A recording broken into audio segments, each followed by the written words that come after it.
Hope you are still enjoying this series. Today we continue to dig into this amazing psalm.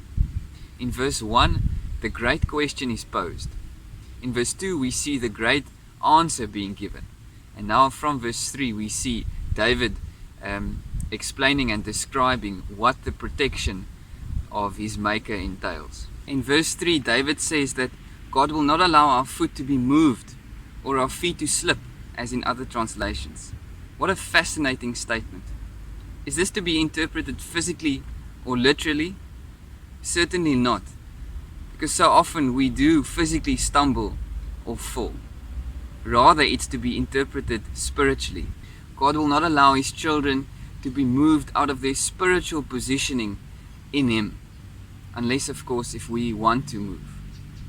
Our feet are firmly planted on the rock that is Jesus, as David also refers to in Psalm 62.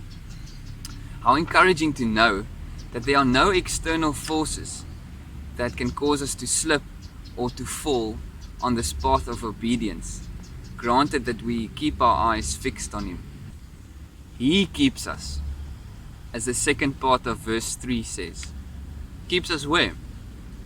He keeps our feet firmly planted in Him. If you have ever had to babysit a baby or a toddler, then you would have realized how quickly something bad can happen if you take your eyes off even for a second.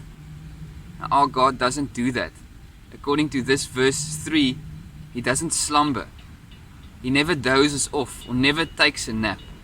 May we find great encouragement in this, knowing that God is completely focused on us, on each of our journeys, provided that we are aiming at the eternal Jerusalem with our eyes fixed on Him. I want to conclude with two verses from Jude 1, verse 24 to 25.